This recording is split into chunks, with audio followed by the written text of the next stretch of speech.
الحمد لله رب العالمين والصلاة والسلام على سيد الأنبياء والمرسلين وعلى آله الطيبين الطاهرين إلى يوم الدين أما بعد.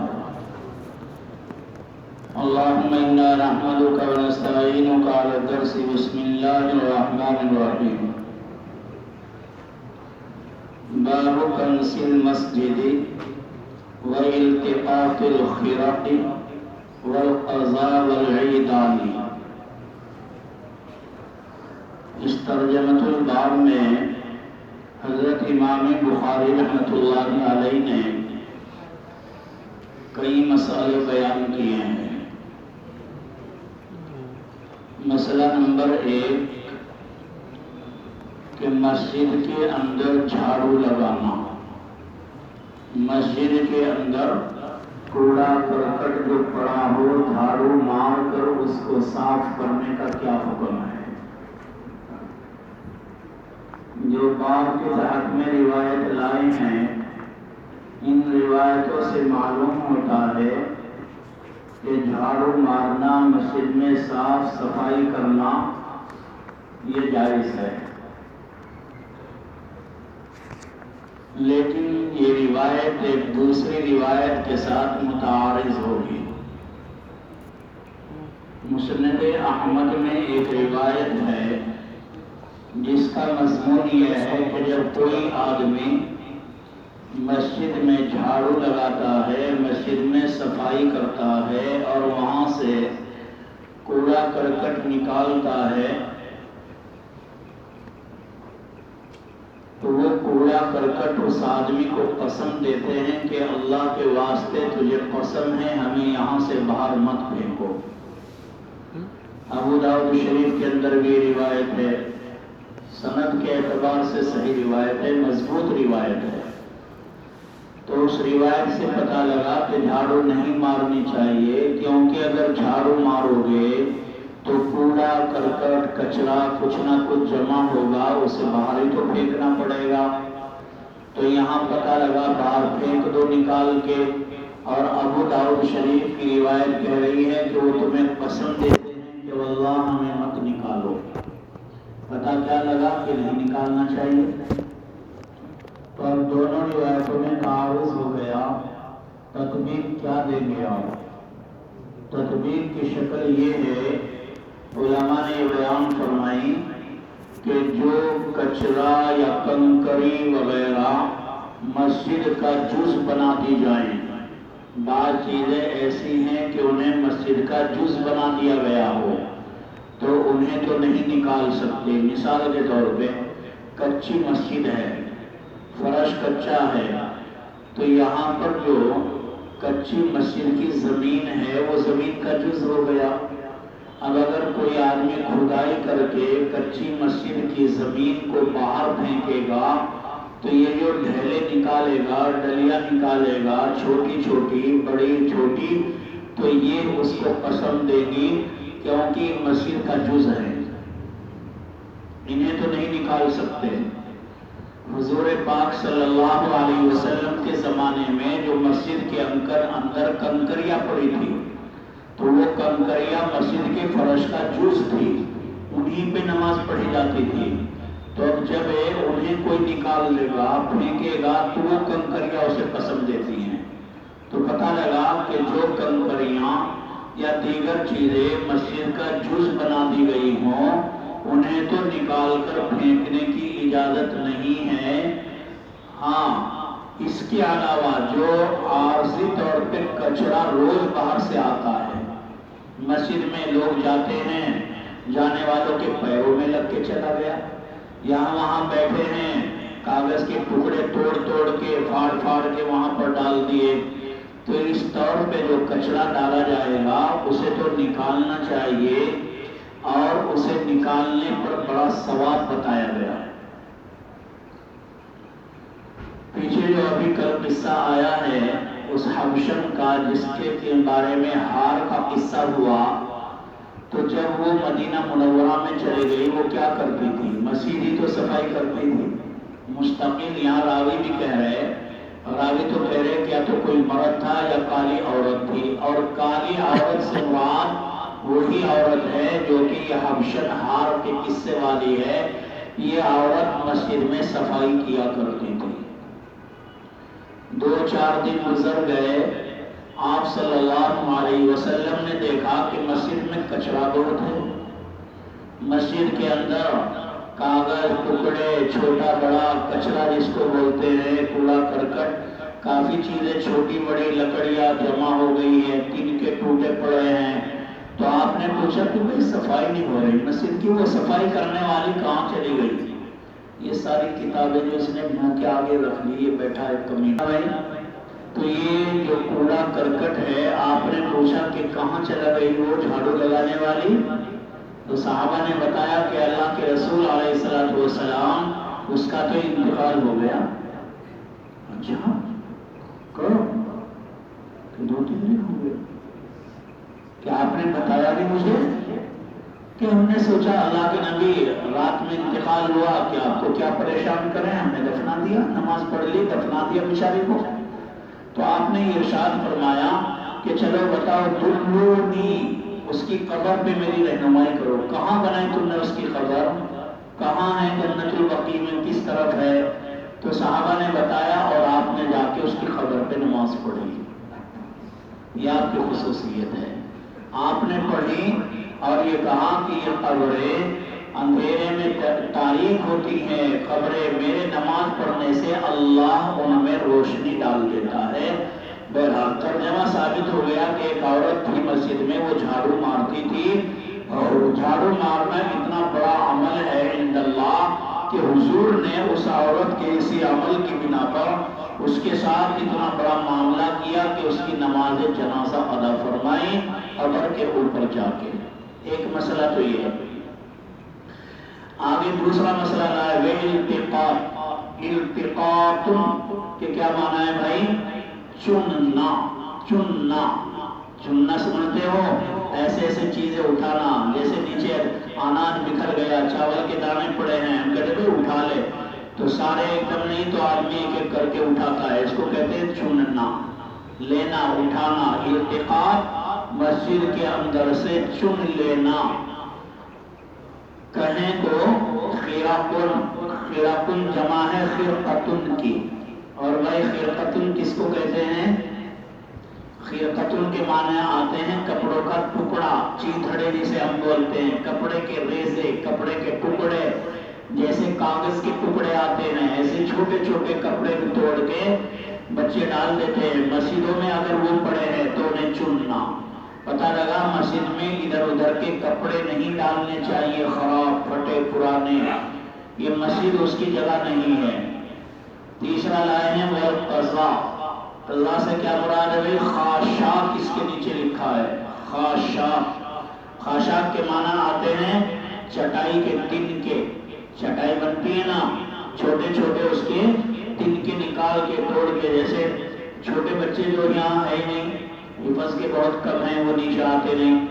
اگر چھوٹے ناظرہ قرآن پڑھنے والے بچے ہوں ادارے میں اور انہیں مسجد میں بٹھا دو, تو اگر تمہاری چٹائی 1 سال میں ٹوٹتی ہے تو 3 مہینے میں ٹوٹ جائے گی. کیوں؟ وہ کیا کریں گے مسجد میں بیٹھ کے؟ وہ ساری چٹائیوں کے تنکے توڑتے ہیں بچے. تو یہ تنکے توڑ توڑ کے اگر مسجد میں ڈال دیے گئے تو انہیں چن لینا, انہیں اٹھا لینا, صاف کر دینا. والعیدان, اور عیدان سے مراد ہے بڑی لکڑی. بڑی لکڑی ڈال دی. اس زمانے میں ایسا ہوتا ہوگا, لکڑیاں ہوں گی, ڈالتے ہوں گے لوگ. مراد ہے اب ان سب سے کوئی بھی کسی قسم کا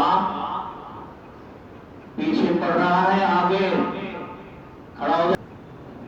دیکھیے والعیدان اس زمانے کے اعتبار سے بتایا کہ لوگ اس طریقے کی لکڑیاں ڈالتے ہوں گے مسجد کے اندر, تو ان سب کو صاف کرنا, چن لینا. حضرت ابو ہریرہ کی روایت ہے. دیکھیں کیا کہتے ہیں, ان رجلا اسود رجلا, شک ہے راوی کو, یا تو کوئی کالا آدمی تھا, اور امرأۃ سوداء, یہ وہ عورت, یا کوئی کالی عورت تھی. کانا, وہ کیا کرتے تھے؟ دیکھو رجلا پہلے لائے تو رجل کے اعتبار سے آگے کانا کے بعد جو فعل لائے ہیں وہ مذکر لائے ہیں.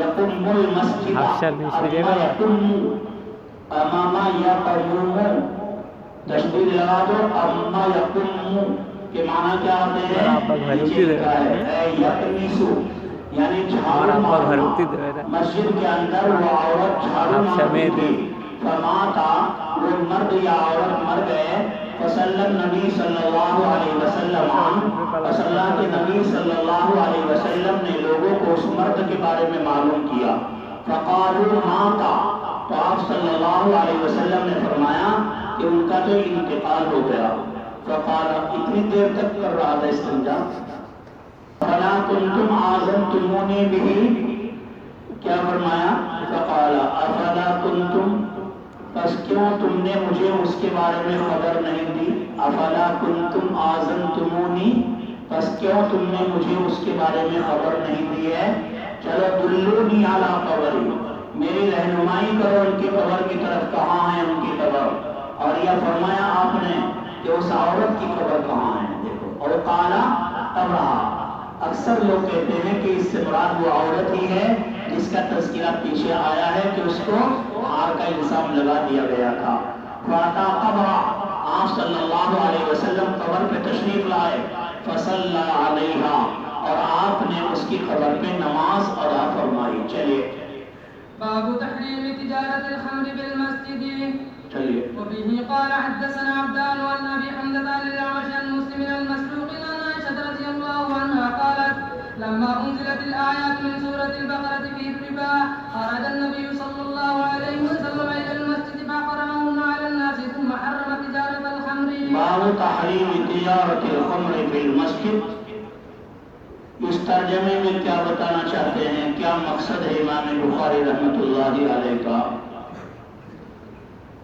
گندی جو چیزیں ہیں مسجد میں گندگی نہیں رکھی جاتی, تو اس سے وہم آ سکتا تھا کہ گندی چیزوں کا مسجد میں نام لینا جائز ہے یا نہیں. بظاہر یہ ذہن میں آتا کہ جائز نہیں ہوگا گندی چیزوں کا نام لینا. اس وہم کو دفع کرنے کے لیے لائے کہ گندی چیزوں کا نام لینا مسجد میں جائز ہی نہیں, کبھی لازم اور ضروری ہو جاتا ہے. مثال کے طور پہ خنزیر ہے, گندا ہے, شراب ہے, گندگی ہے, یا ایسے ہی مردار ہے, گندا ہے. لیکن اگر آپ کو خنزیر کے مسائل بتانے ہیں مسجد میں تو خنزیر کا نام تو لینا پڑے گا, قرآن نے کہا ہے.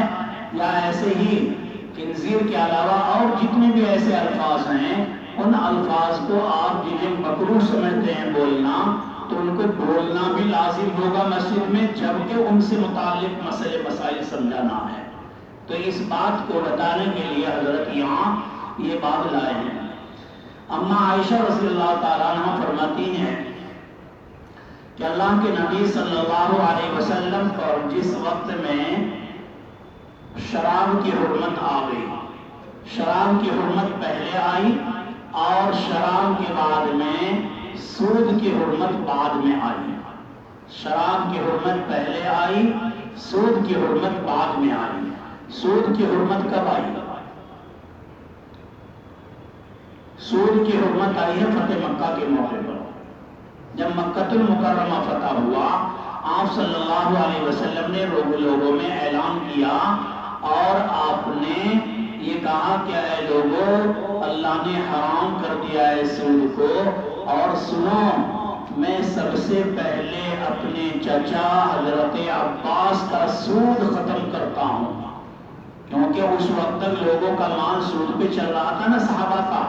تو کہا کہ سب سے پہلے ہمارا گھریلو سود ختم, تاکہ لوگ یہ نہ سمجھیں کہ بھائی اپنا کیا پتہ ختم کریں گے یا نہیں. آج تک جتنا جس کے ذمے جس کا ہے سب ختم کر دو, یہی اپنا اصل لے سکتے ہو, سود جو بڑھا ہوا رقم ہے وہ نہیں لے سکتے, وہ سب ختم کر دیتا ہوں. تو آپ صلی اللہ علیہ وسلم نے جب سود کا تذکرہ کیا, پھر تمام اس کے ساتھ میں شراب کا بھی تذکرہ کر دیا. شراب بھی گندی چیز ہے اور سود بھی گندی چیز ہے, تو آپ نے ذکر فرمایا دونوں کا یہاں ضرورت مسئلے مسائل بتانے کے اعتبار سے. دیکھیں کہتی ہیں اما عائشہ لما انزلت الآیات من سورۃ البقرہ, جب یہ سورہ بقرہ کی آیات نازل ہوئی ربا کے بارے میں, یا ایھا الذین آمنوا لا تأکلوا الربا اضعافا مضاعفہ، جب یہ آیات آئی لا تأکلوا الربا تو اللہ کے نبی علیہ السلام نکلے مسجد کی طرف، فقرأہن علی الناس، تو آپ نے لوگوں کے سامنے ان آیات ربا کو پڑھا، اور پھر آپ نے کہا کہ حرام کر دیا ہے اللہ نے ان کو، اب نہیں کھا سکتے، اور کہا کہ حرم تجارت الخمر، کہ ایسے حرام کر دیا اللہ نے تجارت خمر کو بھی حرام کر دیا۔ پتہ لگا سود بھی حرام ہے اور ایسے تجارت خمر بھی حرام ہے۔ تجارت خمر چونکہ مسلمان کے نزدیک مال نہیں ہے، تجارت مال نہیں ہے، خمر مال نہیں، تو تجارت کے ذریعے اس مال کی لین دین نہیں کر سکتے۔ ایسے ہی مسلمان کے نزدیک خنزیر مال نہیں ہے، یا ایسے ہی مسلمان کے نزدیک مردار مال نہیں ہے، مردار کی تجارت حرام ہے، خنزیر کی تجارت حرام ہے، شراب کی تجارت حرام ہے، یا اسی طریقے پر سود حرام ہے، سود کا لینا دینا بھی مسلمان کے نزدیک حرام ہے۔ چلیے باب الخدم للمسجد وقال ابن عباس نظرت لك ما في بطني محررا للمسجد يخدمه۔ رک جائیے، باب الخدم للمسجد، یہ بات ہے مسجد میں خادموں کو رکھنے کے بیان میں۔ کیا مطلب؟ کیا مسجد کو ہر آدمی، چونکہ مسلمان جتنے بھی ہیں سب برابر درجے کے مالک ہیں نا مسجدوں کے، مسجد میں سب کا برابر حق ہے۔ کیوں؟ اللہ کے گھر ہیں اور اللہ کے گھر سب کے لیے ہیں، آؤ اللہ کی عبادت کرو، آؤ اللہ کی عبادت کرو۔ اسی لیے اسلام میں یہ نہیں ہے کہ چھوٹی برادری کے لوگ نہیں آ سکتے یہاں، اور پہلی سب میں امام کے پیچھے میں ہی کھڑا ہو سکتا ہوں۔ مسلمانوں میں یہ نہیں کیا جا سکتا۔ بھائی تعلیماً یا تشریفاً کسی آدمی کو جگہ دے دینا، اس کے لیے چھوڑ دینا، یہ بات الگ ہے، لیکن کوئی اپنا قبضہ کوئی اپنا قبضہ جو ہے وہ جما نہیں سکتا۔ مسجد کے اندر یہ نہیں کہہ سکتا کہ یہ میرا ہی حق ہے، میں ہی رہوں گا اس میں، تو پتہ لگا سب کا حق ہے مسجد میں، ہے نا؟ تو جب سب کا حق ہے، اب کوئی آدمی سوچ سکتے ہیں کہ جب سب کا حق ہے مسجد میں تو سب کا حق صفائی کرنا بھی ہے، میں ہی صفائی کروں گا۔ اسلام یہ کہہ رہا ہے سب کو سمجھنا چاہیے میں ہی صفائی کروں گا۔ تو امام بخاری رحمۃ اللہ علیہ نے اس وہم کو دفع کیا کہ ہاں سب کا حق ہے، لیکن اس کے باوجود اگر کوئی متعینہ طور پہ رکھ لیا جائے صاف کرنے والا، اس کی بھی اجازت ہے۔ کوئی یہ نہ کہے آ کے ارے مؤذن ہی کر دیتا ہے روزانہ صفائی، ہمیں تو موقع ہی نہیں دیتا، ہم بھی تو مسلمان ہیں، ہم کریں گے صفائی۔ تو یہ آدمی کو کرنا ہے کر لے، لیکن اس کی وجہ سے کسی کو متعینہ طور پہ نہ رکھا جائے ایسا نہیں، بلکہ متعینہ خادم رکھے جائیں گے، وہ جائز ہے۔ تم بھی آؤ کرو، ایک آدمی کو خادم رکھ لیا ہم نے متعینہ طور پہ، اب ایک آدمی کو عبادت پڑھنے کے لیے کہہ دیا متعینہ طور پہ، آؤ تم سب بیٹھے ہو سب کھاتے ہو، آؤ کبھی بھی آگے بڑھو پڑھنے کے لیے، کوئی منع نہیں کرے گا، صحیح پڑھو گے۔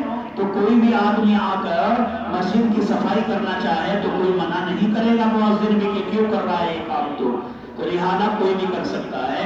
تو مسئلہ بتانا ہے کہ مسجدوں میں خادم کی جمع لائے، خادم کی جمع، تو کہیں مؤذن کہیں فراش صفائی کرنے والے بھی رکھے جا سکتے ہیں ایک مسجد میں بقدر ضرورت۔ اگر مسجد چھوٹی ہے تو ایک رکھا جائے، مسجد بڑی ہے تو کہیں رکھ لیے جائیں جیسی ضرورت ہے۔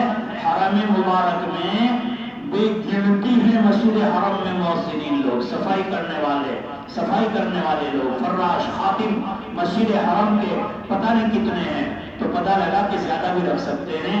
اصلاً رکھنا بھی ثابت ہے، جیسا کہ ابھی عورت صاف صفائی کیا کرتی تھی، اور یا یہ کوئی مرد جو تھا جو مر گیا یہ صاف صفائی کیا کرتا تھا۔ چلیے اچھا، یہ مسجدوں میں مؤذن رکھنا، خادم رکھنے کا رواج شریعت اسلامیہ ہی سے نہیں ہوا، بلکہ اس سے پہلی امتوں سے چلا آ رہا ہے۔ آپ نے قرآن کریم کی تفسیر میں پڑھا ہے کیا کہ حضرت مریم علیہ السلام کی والدہ نے منت مانی تھی نا، نظر مانی تھی نا، کیا کہ میں انی نذرت لک ما فی بطنی محررا فتقبل منی، کہ میری طرف سے اسے قبول کر لو۔ کیا مطلب ہے اس کا؟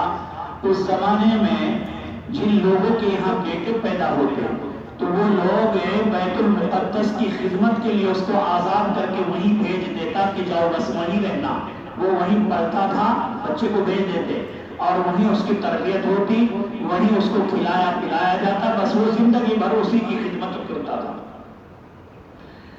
حضرت مریم علیہ السلام کی والدہ نے جب حمل ہوا انہوں نے بھی یہ سوچا, تمنا ظاہر کی کہ اللہ اگر میرے پیٹ میں بیٹا ہوا, کیونکہ بیٹی کو تو بھیجا نہیں جاتا ہے, تو اگر میرے پیٹ میں بیٹا ہوا تو میں بھی اس کو بیت المقدس کے لیے آزاد کر کے بھیجوں گی, یا اللہ کے گھر کی وہاں صفائی کرے گا, وہاں خدمت کرے گا.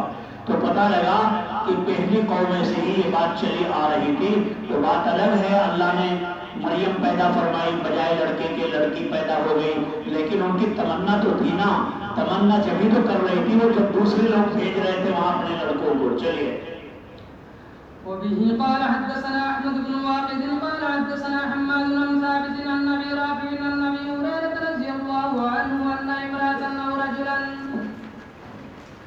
كانت تقوم المسجد ولا أراه إلا امرأة فذكرت حديث النبي صلى الله عليه وسلم أنه صلى على قبرها. آگے یہ بھی بات پیچھے کہ آپ نے اس کی قبر پہ نماز پڑھی. چلیے. باب الأسير والغريم يربط في المسجد. باب الأسير او الغريم يربط في المسجد. دیکھو غریم کا مسئلہ پیچھے آیا ہے کل. کیا مطلب کہ گھیر لینا غریم کو مسجد میں, اور اسیر کا مسئلہ یہاں ہے. امام بخاری نے چونکہ اسیر اور غریم دونوں بیان کیا اس لیے الگ ترجمہ قائم کر دیا. اسیر کو بیان کرنا تھا لیکن غریم بھی اس کے ساتھ لے آئے دوبارہ. اسیر کے بارے میں کیا حکم ہے؟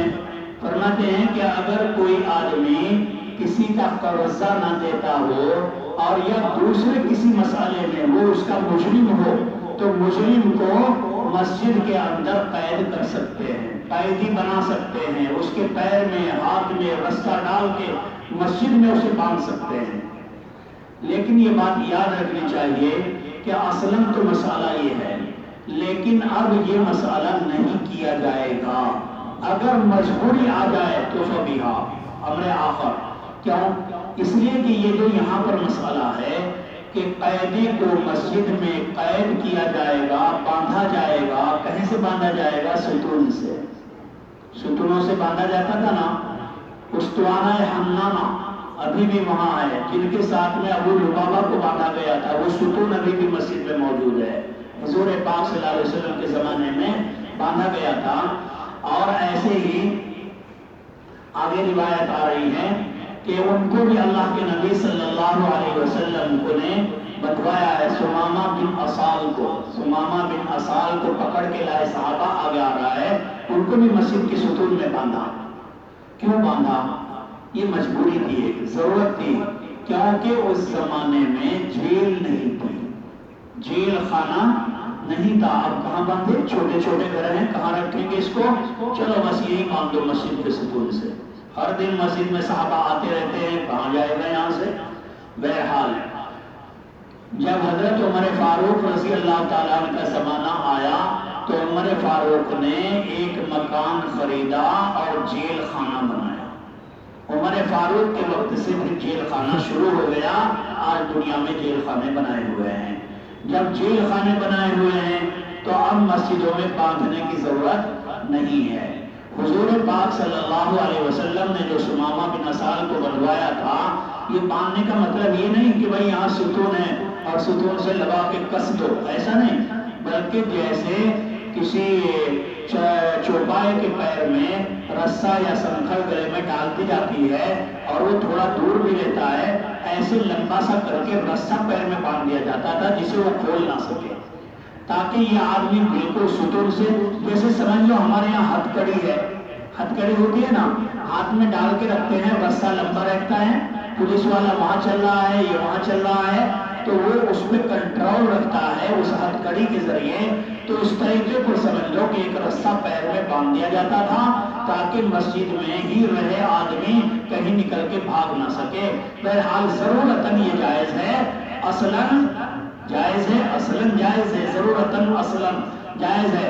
لیکن اب چونکہ اس کا بدل آ چکا ہے تو بدل کی وجہ سے اب مسجدوں میں یہ کام نہیں کرنا چاہیے. جیسے پیچھے آیا مسئلہ کہ عورت کو مسجد میں نماز پڑھنا اصلاً جائز ہے، لیکن اب مسجدوں میں جانا نہیں چاہیے. ضرورت ہو جائے بازار میں گئی ہوئی ہے، نماز کا وقت ہو جائے تو جا بھی سکتی ہے. چلیے.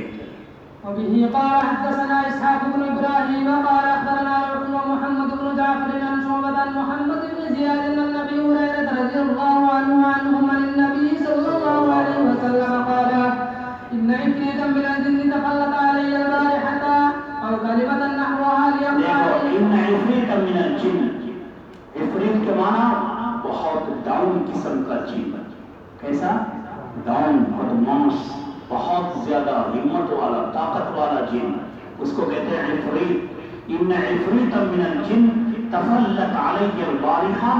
کیا مطلب؟ اللہ کے نبی بتا رہے ہیں کہ رات میں، گزشتہ رات یعنی جب میں تہجد کی نماز پڑھ رہا تھا تو ایک بڑا ڈاؤن قسم کا بدماش طاقتور جن نے میرے اوپر حملہ کیا اور وہ یہ چاہ رہا تھا تاکہ میری نماز کو خراب کر دے.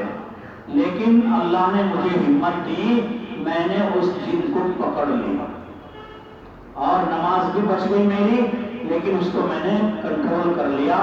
اور میں چاہ رہا تھا کہ اس جن کو مسجد کے ستون میں باندھ دوں تاکہ صبح کو آ کر صحابہ اور یلعب المدینہ، الصبیان المدینہ یلعبون، کہ مدینے کے جو بچے ہیں صبح کو دیکھ کر اس کو کھیلیں گے، تماشا کریں گے اس کا جن کا، کہ دیکھو بندھا ہوا ہے یہاں. اگر کوئی آدمی کہیں گاؤں میں بندر وندر آ جاوے اور لوگ اس کو باندھ دیں، بھالو والو آ جاوے لوگ پکڑ کے باندھ دیں، تو بچے صبح کو جب آئیں گے تو سب پتھر لے کے آئیں گے چھوٹے چھوٹے، چلو تو اس کے ساتھ میں مزہ کریں گے، وہ ادھر سے مارے گا وہ ادھر سے مارے گا. تو بچے ہوتے ہیں ایسے.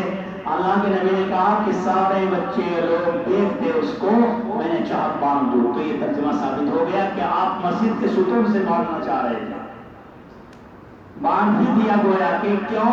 کہا کہ اس لیے بھی میں نے باندھا پھر کہ تاکہ میرے بھائی حضرت سلیمان علیہ السلام کا جو امتیاز ہے ایک، وہ ختم نہ ہو جاوے، کیونکہ انہوں نے دعا کر رکھی ہے اپنے لیے، رب هب لی ملکا لا ينبغی لأحد، اللہ مجھے ایسا ملک دے کہ کسی کے لیے نہ ہو وہ ملک. اور ان کی طاقت جو کہ جنات پہ بھی، ان کا کنٹرول تھا نا جنات پہ بھی تھا، ہواؤں پہ، چرندوں پہ، پرندوں پہ. اب حضور نے سمجھا اگر اس جن کو میں نے باندھ دیا تو لوگ کہیں گے کہ حضرت سلیمان ہی کی طاقت نہیں تھی جنوں کے اوپر، بلکہ محمد عربی صلی اللہ علیہ وسلم کی بھی طاقت تھی جن کے اوپر، اس لیے تو باندھ دیا تھا ہمارے نبی نے. تو لہذا ان کی تخصیص جو ہے وہ ختم ہو جائے گی. انہوں نے جو دعا کی ہے گویا کہ وہ ان کے حق میں پوری نہیں رہے گی، اس لیے میں نے نہیں باندھا ہے. تفلت علی البارحہ او کلمۃ نحوہ، یا آپ نے اس کے بارے میں کوئی اور کلمہ کہا. کیوں آیا تھا بھائی وہ؟ لیقطع علی الصلاۃ، تاکہ میری نماز کو خراب کرے. فامکننی اللہ من، بس اللہ نے مجھے اس پر قدرت دے دی. وعرضت، اور میں نے ارادہ کیا کہ اس کو باندھ دوں. الی ساریۃ من سواری المسجد، مسجد کے ستونوں میں سے کسی ستون میں باندھ دوں، یہاں تک کہ تم سنا کرو اور دیکھو اس کو تمام کے تمام. فذکرت، بس مجھے یاد آیا حضرت سلیمان علیہ السلام جو میرے بھائی ہیں ان کی بات یاد آئی کہ انہوں نے دعا کر رکھی ہے رب هب لی ملکا لا ينبغی لأحد من بعدی قال رب فردہ خاسرا. راوی کہتے ہیں کہ آپ نے اسے دھتکار کے بھگا دیا. چلیے. باب الاغتسال إذا استمع ربط الأسيريات في المسجد. وكان شريح يأمر الغريم أن يحبس إلى سارية المسجد. إذا اغتسال، باب الاغتسال إذا أسلم. بس یہ تو ہے نئی بات. وربط الأسير آ چکا ہے، قیدی کو باندھنا یہ تو آ چکا ہے نا. اب نئی بات یہاں ہے اغتسال. دو ترجمے ہو گئے کہ کوئی مسلمان اگر ہونا چاہتا ہے، مسلمان ہونے والے کے لیے پہلے غسل کریں پھر بعد میں اسلام لاوے. ایک تو یہ مسئلہ ہے. کیا حکم ہے اس بارے میں؟ امام اعظم رحمۃ اللہ علیہ فرماتے ہیں کہ مستحب ہے، اگر کر لے تو بہتر ہے، اور اگر بغیر غسل کیے بھی اسلام لے آیا تو اس کا اسلام معتبر ہوگا. امام صاحب فرما رہے ہیں. امام مالک رحمۃ اللہ علیہ فرماتے ہیں کہ نہیں، لازم ہے غسل ہی کرنا. کیا امام مالک کہتے ہیں کہ قیس بن عاصم ایک صحابی گزرے ہیں، جب وہ اسلام لائے تھے تو آپ نے انہیں حکم دیا تھا کہ غسل کرو، اسلام لاؤ پہلے غسل کرو، یہ امر ہے. تو کہتے ہیں کہ امر سے ثابت ہوا واجب ہے، لازم ہے. ہم یہ کہتے ہیں کہ امر ہمیشہ وجوب ہی کے لیے نہیں آتا بلکہ استحباباً یہ حکم دیا. 1,00,000 کفار نے حضور کے ہاتھ پہ ایمان قبول کیا. قریب یہ جو سارے آئے ہیں حضور کے تو کہنے سے اسلام میں آئے. تو اگر یہ بات وجوب کے درجے کی ہوتی تو سارے لوگوں کو اللہ کے نبی غسل کا حکم دیتے، صرف قیس بن عاصم حکم کیوں دیا؟ اگر واجب ہوتا تو یہ روایات متواتر درجے کی ہوتی کہ نہیں، کہ فلاں آدمی اسلام لایا غسل کیا، فلاں آدمی اسلام لایا غسل کیا، تو متواتر درجے کی ہو جاتی. حالانکہ 1-2 کا ذکر ملتا ہے کہ آپ لوگوں نے کہا غسل کرو، تو معلوم ہوا واجب درجے کی چیز نہیں ہے، استحباب کے درجے کی ہے. آگے دوسری چیز بتا رہے ورب فی الاسیر ایذن فی المسجد، اور مسجد کے اندر قیدی کو باندھنا. شریح کہتے ہیں یامر الغریمہ ان یحبس. حضرت قاضی شریح علیہ الرحمۃ جن کا تذکرہ پہلے آ چکا ہے کہ 60 سال تک قاضی رہے ہیں، آیا تھا نا، 60 سال تک قاضی رہے. وہ کہتے ہیں کہ یامر الغریم حکم دیا کرتے کہ محبوس کیا جائے کس کو؟ مقروض آدمی کو الى ساریت المسجد، مسجد کے ستونوں میں اس کو بھی باندھ دیا جائے. چلیے. وبه قال حدثنا عبد الله بن يوسف قال حدثنا الليث قال حدثني سعيد بن ابي معيط انه سمع ابا هريره رضي الله عنه قال بعث النبي صلى الله عليه وسلم خيلا قبل نجد فجاءت برجل من بني حنيفه يقال له سمامه بن عسال. یہاں پر جو قصہ ہے یہ ہے قصہ چھوٹا، یعنی بہت مختصر ہے. کتاب المغازی میں باب وفد بنی حنیفہ، شاید پڑھ بھی لیا ہو آپ نے. کتاب المغازی میں باب وفد بنی حنیفہ، حنیفہ قبیلہ جو ہے جہاں کا مسلمہ کذاب خبیث تھا، اسی قبیلے کا کہتے ہیں کہ یہ اس میں بہت تفصیل سے قصہ ان کا بیان کیا ہے. کچھ میں وہاں کا آپ کو بتا دوں تاکہ یہ بات سمجھ میں آئے. محمد بن مسلمہ رضی اللہ تعالیٰ عنہ کی کارکردگی میں سن 10 ہجری میں اللہ کے نبی علیہ السلام نے 30 آدمیوں پر مشتمل ایک قافلہ بھیجا. کہاں؟ مقام قرطہ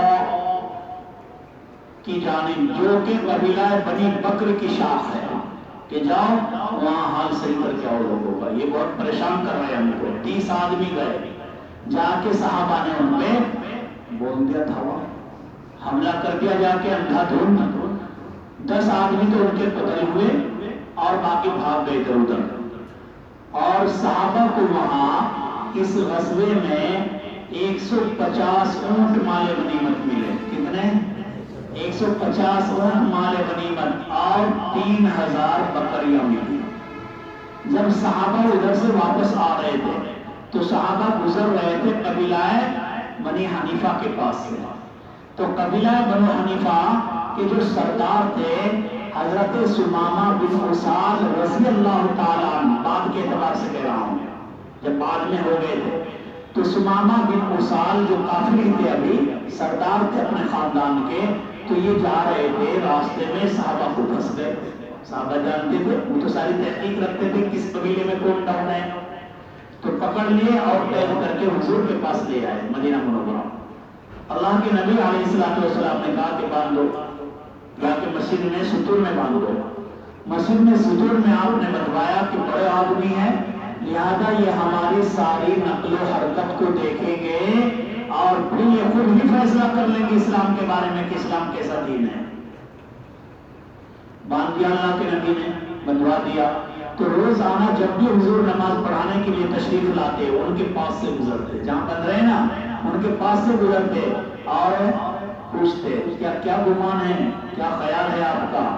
تو یہ کہتے کہ دیکھو اللہ کے نبی کو کیا کہا یہ کہا کہ اگر آپ مجھے قتل کراؤ گے تو ایک مستحق کے قتل کو قتل کراؤ گے، یعنی میری غلطی ہے، مستحق ہے ہوں میں اس بات کا کہ مجھے قتل کیا جائے، اور اگر آپ چھوڑ دو گے، احسان و کرم کرو گے تو بہت بڑا احسان کرو گے ایسے آدمی پر جو تمہارے احسان کو یاد رکھے۔ یہ کہا چلو ٹھیک ہے، حضور نے کچھ نہیں بولا آگے، پھر چلے گئے، نماز پڑھا دی۔ پھر اگلے دن اسی وقت آپ صلی اللہ علیہ وسلم وہاں سے گزرے، پھر کہا ثمامہ بن اسال کیا حال ہے، کیا گمان ہے آپ کا؟ پھر کہا کہ اگر قتل کرو گے تو کرو گے قتل مستحق کو، اور چھوڑ دو گے اگر انعام و اکرام کر کے احسان کر کے تو ایک شکر گزار کا احسان کرو گے، یعنی میں یاد رکھوں گا۔ پھر تیسرے دن ایسا ہی ہوا، تیسرے دن یہی بات ہوئی، اللہ کے نبی علیہ السلام نے صحابہ کو بلایا اور فرمایا کہ کھول دو، جانے دو، چھوڑ دو، معاف کرو۔ اللہ کے نبی علیہ السلام نے چھوڑ دیا۔ جب نکلے مسجد سے نکل کے باہر ایک باغ ہے، اس باغ میں گئے اور جا کے وہاں غسل کیا۔ غسل کرنے کے بعد میں واپس آئے اور کہا کہ اللہ کے نبی علیہ السلام آپ مجھے کلمہ پڑھا دیجیے۔ سبحان اللہ، اسلام کے اندر داخل ہو گئے۔ کیوں؟ 3 دن کے اندر اسلام کی، اہل اسلام کے عادات، ان کے اعمال، ان کی زندگی دیکھ لی کہ انہیں تو کوئی مطلب ہی نہیں دنیا سے، یہ تو اللہ اللہ کرتے ہیں، ارے اللہ اکبر، رات کو 12 بجے 1 بجے مسجد میں آ جاتے ہیں اور اللہ کے سامنے رو ہی رو رہے ہیں، انہیں کوئی دوسرا پتہ نہیں ہے کچھ بھی، تو اس سے اچھے کوئی نہیں ہے بھائی، ان سے اچھے کوئی نہیں، ان کے تو یہ سردار سب سے بڑے، یہ بھی خاتم رسول پاک صلی اللہ علیہ وسلم بھی کوئی ایسے غور سے نہیں رہتے ہیں، وہ بھی سب ساتھیوں کے ساتھ میں ہیں۔ تو دماغ میں بیٹھ گئی بات، کلمہ پڑھ لیا، پھر آئے اللہ کے نبی کسی دن پر کلمہ پڑھا دیا تو اب حضور پاک صلی اللہ علیہ وسلم نے فرمایا کہ بتاؤ، تو کہنے لگے اللہ کے نبی آج سے پہلے آپ کے چہرے سے زیادہ مبغوض چہرہ، آپ کے شہر سے زیادہ مبغوض شہر، اور آپ کی ذات سے زیادہ مبغوض ذات میرے نزدیک کوئی نہیں تھی، اور آج کلمہ پڑھنے کے بعد آپ سے محبوب ذات کوئی نہیں ہے اللہ کے نبی، کہ بتاؤ اب کیا کرنا ہے، کہ جو آپ فرمائیں گے۔ تو آپ صلی اللہ علیہ وسلم نے پوچھا کہاں سے ملے تم؟ کہ میں عمرہ کرنے جا رہا تھا جب آپ کے صحابہ نے پکڑا، تو حضور نے کہا کہ عمرہ کرنے چلے جاؤ، مسلمان ہو گئے جاؤ، اب مسلمان ہو گئے عمرہ کرنے چلے جاؤ۔ وہاں گئے تو کفار ملے، کفار تو جانتے تھے نا بھائی بڑے آدمی ہیں، علاقے کا کوئی مکھیا ہو، پردھان ہو، کوئی MLA ہو، اسے تو لوگ جانتے ہی ہے نا۔ تو وہاں جب صحابہ نے دیکھا اور بدلا ہوا دیکھا، صحابہ نے کفار نے دیکھا بدلا ہوا، تو فکر کسے سنتے رہے۔ سننے کے بعد میں کہا کہ دیکھو سن لو، میں نے کوئی برا کام نہیں کیا، میں محمد صلی اللہ علیہ وسلم کے ساتھ ان کے دین میں داخل ہو چکا ہوں اور اب میں اسی پہ رہوں گا، اس سے ہٹ نہیں سکتا۔ تو انہوں نے جب کی وقال کی تو انہیں ایک ڈانٹ دی، وارننگ سنائی، یہ کہا کہ اگر تم ایسا کرو گے، تمہیں پتا ہے کہ تمہارے پاس یمامہ سے مکہ میں گیہوں آتا ہے، یمامہ سے غلہ آتا ہے، کہیں اور نہیں پیدا ہوتا، یمامہ کا غلہ جا کے بند کر دوں گا، تمہارا بائیکاٹ کر دوں گا، بھوکے مر جاؤ گے تم اگر میرے ساتھ ایسے ایسے کرو گے۔ تو بہرحال کہیں کہ وہاں سے چلے آئے اور کھانا بند کر دوں گا اپنے ملک میں وہاں لوٹ مار دیا، کہہ دیا کوئی نہیں لے جائے گا غلہ مکہ، کیونکہ وہ شیاطین ہیں، مکہ والے ایمان نہیں لاتے ہیں حضور پہ، انہیں غلہ نہیں دیں گے ہم۔ بہرحال 2-4 دن کے بعد میں حالت خراب ہو گئی، تو کیا ہوگا؟ تو ایک قافلہ تیار ہوا کفار کا، اور حضور پاک صلی اللہ علیہ وسلم کے پاس میں آ کے درخواست کی کہ وہ سمام ہے، سمامہ بن اسال نے ہمارا غلہ بند کر دیا ہے، آپ ذرا ان سے کہہ دیجئے کہ وہ غلہ چالو کر دے۔ آپ نے خط لکھوایا کہ سمامہ بن اسال، یہ انسانیت کا تقاضا ہے، آپ ایسا نہ کرو اور ظلم نہ کرو، بلکہ غلہ ان کا جاری کرو۔ آپ نے وہ غلہ جاری کرا دیا ان کا۔ تو یہ قصہ ہے اور بھی لمبا آگے آئے گا۔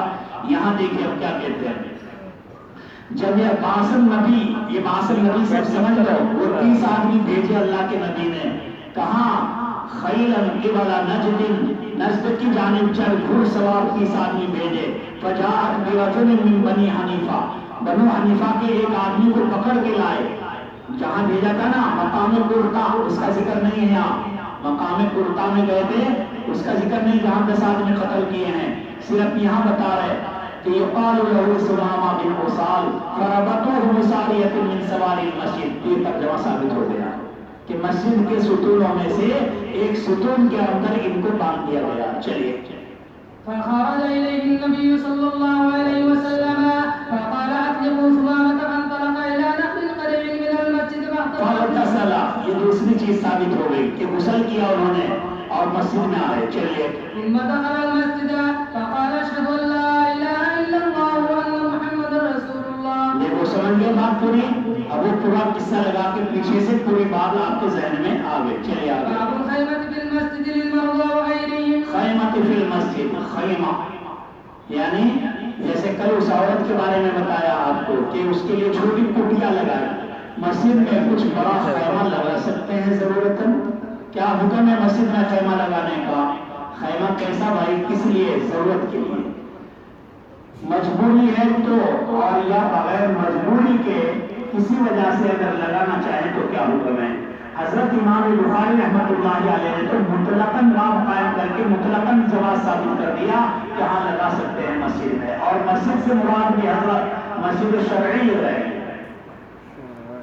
لیکن امام اعظم رحمۃ اللہ علیہ احناف کہتے ہیں کہ یہاں مسجد سے مراد مسجد شرعی نہیں ہے بلکہ مسجد عرفی، جو کل بتائی نا پیچھے آپ کو کہ مسجد کے متعلقات، مسجد عرفی جو صحن وغیرہ باہر جگہ ہوتی ہیں مسجد کے متصل، اس کو بھی مسجد کہتے ہیں لوگ، وہ جگہ مراد ہے یہاں پر کہ آپ نے خیمے لگوائے تھے کہاں؟ مسجد عرفی میں۔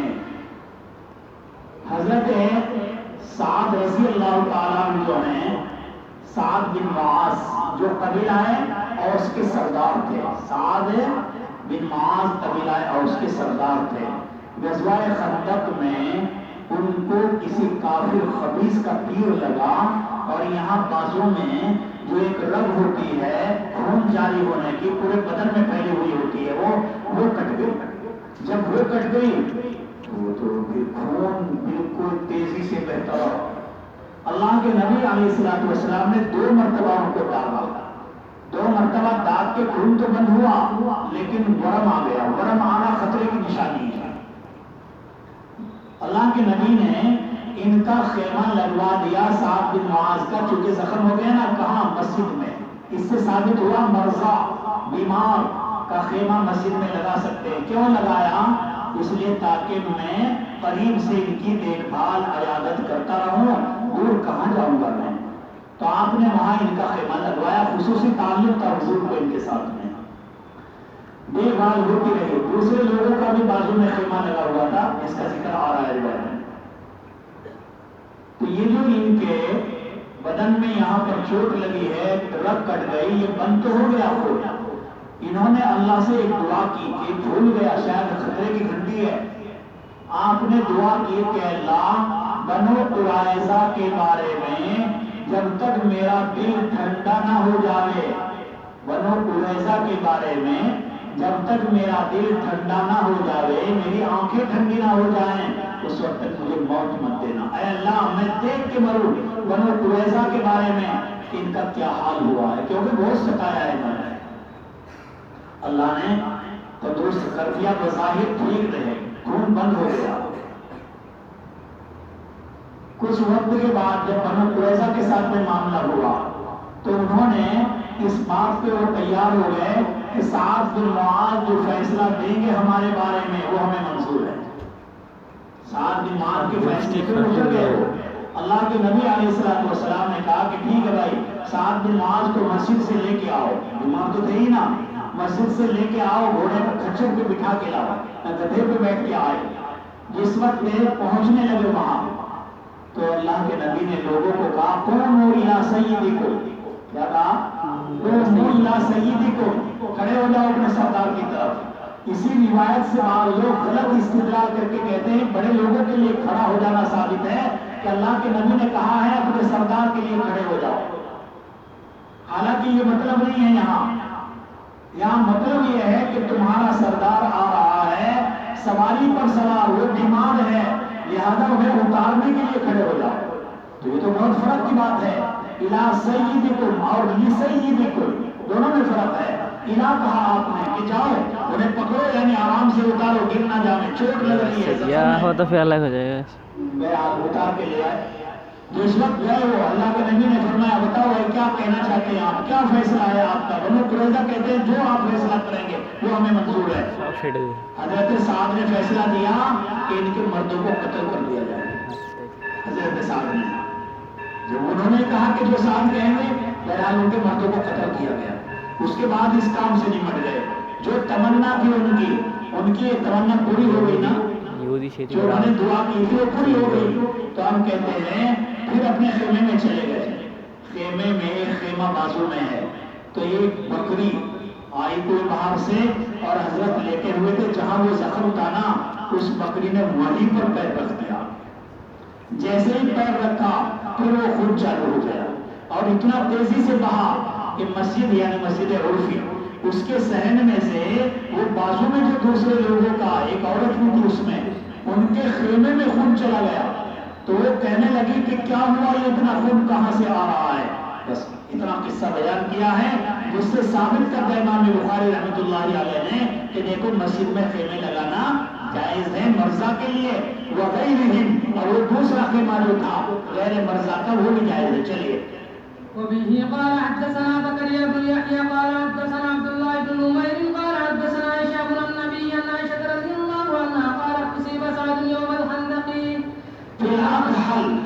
اکھل کہتے ہیں بازو کے رب کو جب وہ کٹ جاتی ہے خون بند نہیں ہوتا. پھر چلیے. فضرب النبي صلى الله عليه وسلم خيمة في المسجد ليعوده من قريب فلم يروه، وفي المسجد خيمة من بني غفار، یہ ہے دوسرا خیمہ.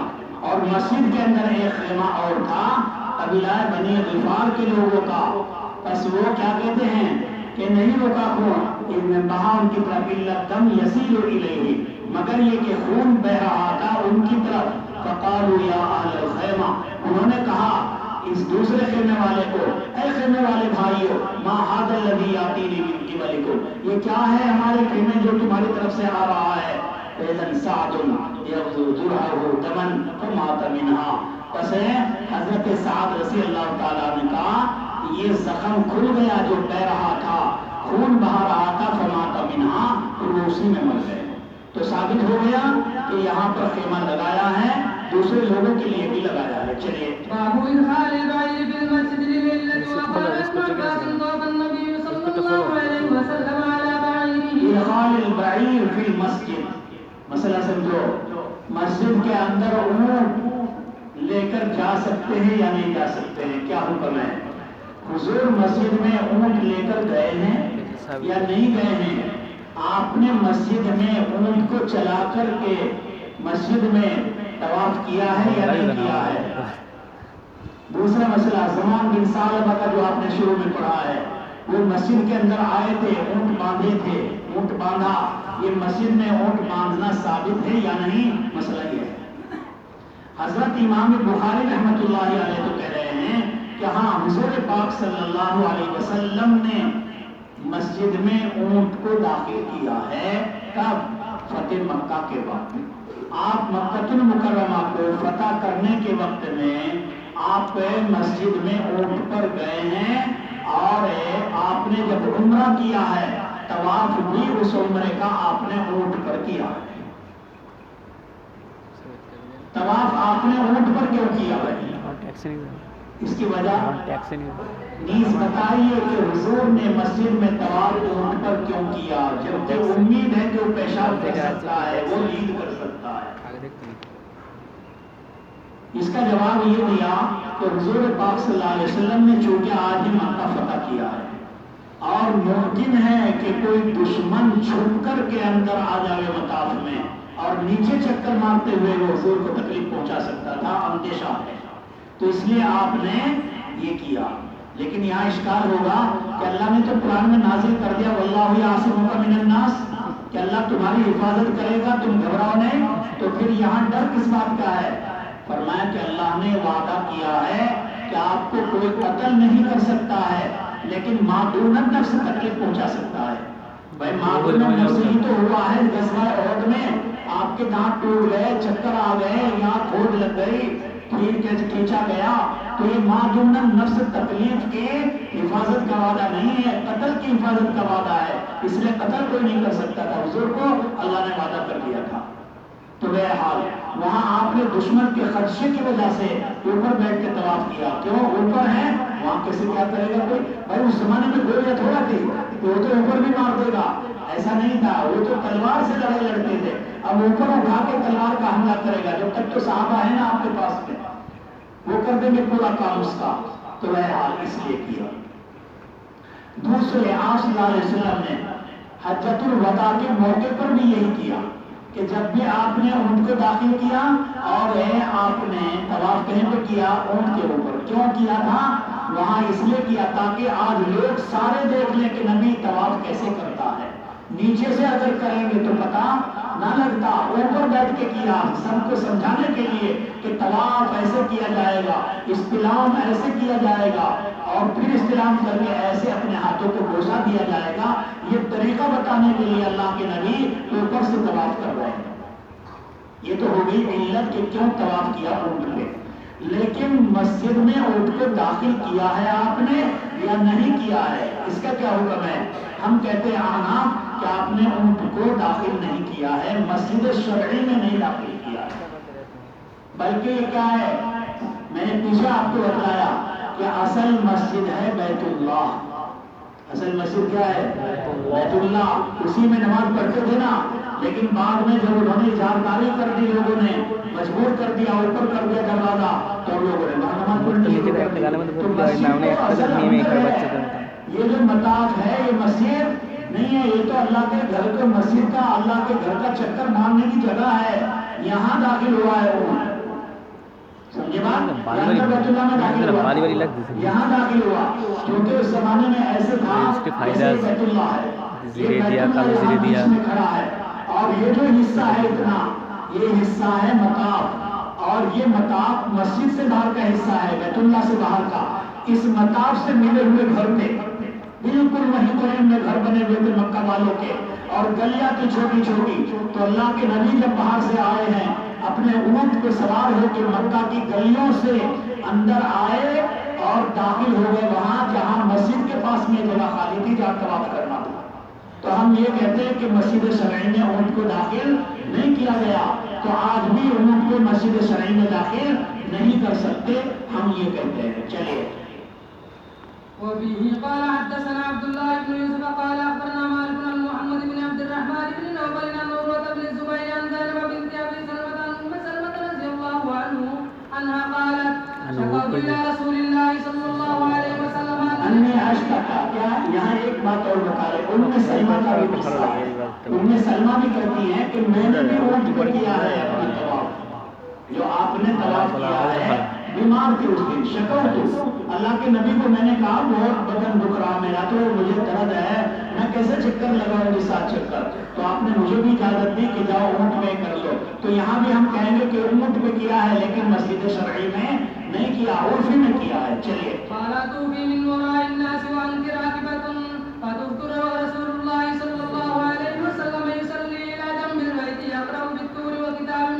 آپ نماز پڑھ رہے تھے اور نماز میں یہ آیات پڑھی آپ نے، چلیے یہ آپ کا ترجمہ کیا لگائیں گے آپ؟ پیچھے بھی بتایا کہ امام بخاری ہمارے آپ کے ذہن کا امتحان کرنے کے لیے ترجمہ چھوڑ دیتے ہیں، باب لکھ دیتے ہیں کہ لگاؤ تم کیا لگ سکتا ہے، نیچے روایت میں دیکھ کر لگاؤ کیا لگ سکتا ہے، فرماتے ہیں باب الاستضاءۃ فی المسجد، کیا لگائیں؟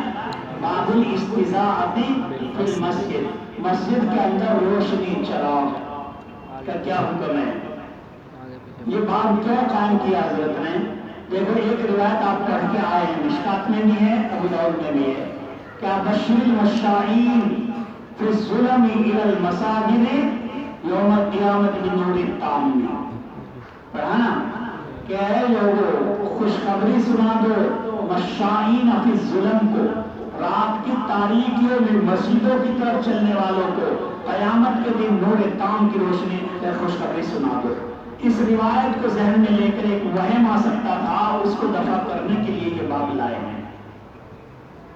کیا وہم آ سکتا تھا کہ بھائی اللہ کے نبی نے تو فضیلت ان کی بتائی، جو رات کو مسجدوں میں اندھیروں میں جائیں گے وہ قیامت میں نور تام ملے گا انہیں۔ تو لہذا نتیجہ کیا نکلا کہ مسجد میں ٹارچ لے کے نہیں جانا چاہیے، کیونکہ بشیر مشائین پھر ظلم نہیں رہے گا، پھر ظلم رہے گا اگر ٹارچ لے کے جاؤ گے تو وہم آ سکتا تھا۔ اس لیے اس وہم کو دفع کیا کہ نہیں، یہ حکم جو ہے اللہ کے نبی صلی اللہ علیہ وسلم نے دیا ہے، اور یہ بھی جائز بتایا کہ ٹارچ لے کے بھی آپ جا سکتے ہیں۔ قصہ نقل کیا ہے، دو صحابی تھے حضور پاک صلی اللہ علیہ وسلم کے پاس، حضرت عباد بن بشر اور اسید بن حذیر، یہ دونوں آپ کے پاس مسجد نبوی میں عشاء کی نماز کے بعد دیر تک بیٹھے رہے۔ اب جب دیر ہو گئی، مدینے میں کوئی لائٹ تھی اس زمانے میں، لائٹ کہاں تھی وہاں؟ مدینے میں تو لائٹ بھی نہیں، اور حشرات الارض بے انتہا تھے وہاں۔ تو یہ دونوں صحابہ چونکہ دیہات کے رہنے والے تھے، گاؤں تو تھا، اس ٹائم تھوڑا سٹی تھا، مدینہ منورہ سٹی نہیں تھا اس زمانے میں، چھوٹا سا دیہات تھا۔ تو یہ دونوں دیہاتی لوگ تھے، تو دیہاتی آدمیوں کی عادت ہے اپنی، جب وہ جنگل ونگل میں جاتے ہیں لاٹھی تو ساتھ رکھتے ہیں، ڈنڈا ونڈا لے کے جاتے ہیں، سانپ مل جاوے کتا مل جاوے، یہ وہ احتیاط کے لیے بڈھے لوگ، کوئی نہیں جائے گا خالی ہاتھ، بھائی ڈنڈا تو لے لے۔ تو ڈنڈا لے کے گئے، یہ دونوں آئے، باہر رکھا ہوگا مسجد کے پاس میں ڈنڈا ونڈا، جب مسجد سے چلنے لگے تو اپنا ڈنڈا اٹھا لیا، رات کی اندھیری۔ تو فرماتے ہیں رات کی اندھیری میں اللہ نے ان کی کرامت ظاہر کی، کیا کہ دونوں کی لاٹھیاں جو ہیں اوپر سے لاٹھی لے رکھی ہے اور ایسے چمک رہی جیسا کہ بہت تیز واٹ کا بلب لگا رکھا ہو، دونوں کی لاٹھیاں تیز روشنی کر رہی، چلتے رہے دونوں، دیکھتے رہے، بھائی آج تو عجیب ہو گیا، یہ تو لاٹھی کیا بالکل بہت زبردست لائٹ بن گئی۔ تو چلے گئے، چلتے رہے باتیں کرتے کرتے، جب دونوں کی جگہ آ گئی کہ مجھے ادھر جانا ہے، مجھے ادھر جانا ہے، پہلے ایک کی چل رہی تھی، جب دیکھا کہ ادھر جانا ہے دوسرے کو تو اس کی بھی اب چلنے لگی، کہ اب تجھے الگ ضرورت پڑے گی نا، تو اللہ نے تیری بھی جلا دی۔ اس سے پتہ لگا کہ راستوں میں ٹارچ لے کے جا سکتے ہیں، اگر ناجائز ہوتا تو اللہ اپنے نبی کے صحابہ کی لکڑیوں کو نہ جلاتا۔ تو معلوم ہوا کہ ٹارچ لے کے جانا، روشنی کر کے لے کے جانا یہ جائز ہے، اور آپ کو آ کے بتایا، آپ نے کہا سبحان اللہ، بڑے کرامت آدمی ہو۔ یہ کیا تھی صحابہ کی کرامت؟ اسے کیا کہو گے؟ کرامت، معجزہ اور کرامت۔ معجزہ عجز سے ہے، معجزہ عجز سے، اس کے معنی ہے عاجز کرنے والا، چونکہ نبی ایسا کام کرتا ہے جو تمام دنیا والے انسانوں کو عاجز کر دیتا ہے کہ ایسا کوئی نہیں کر سکتا۔ میرے ہاتھ میں کنکریاں لے لی، اللہ کے نبی صلی اللہ علیہ وسلم نے، ابو جہل آیا کہ جب تک یہ کنکریاں نہیں پڑھے گی کلمہ تب تک نہیں پڑھوں گا، تو کنکریوں نے پڑھ دیا تھا کہ نہیں؟ تو یہ کس نے؟ اللہ کے نبی کے ہاتھ پہ اللہ نے ظاہر کیا، یہ معجزہ ہے، یہ سب کو عاجز کرتا ہے۔ کرامت اللہ کے اولیاء کے ہاتھ میں ہوتی ہے، اور کرامت کا بھی مطلب ہوتا ہے یہ کہ ان کی عزت افزائی کا کام کرنا۔ اللہ عزت افزائی کرتا ہے اولیاء کی، ان کے ہاتھ میں کرامت ظاہر کر دیتا ہے۔ چلیے وبه قال حدثنا محمد بن المثنى قال حدثنا معاذ بن هشام قال حدثني ابي عن قتادة قال حدثنا انس ان رجلين من اصحاب النبي صلى الله عليه وسلم خرجا من عند النبي صلى الله عليه وسلم، احدهما عباد بن بشر واحسب الثاني وسيد بن حذير في ليلة مظلمة ومعهما مثل المصباحين يضيئان بين ايديهما، اور دونوں کے ہاتھ میں کیا تھا؟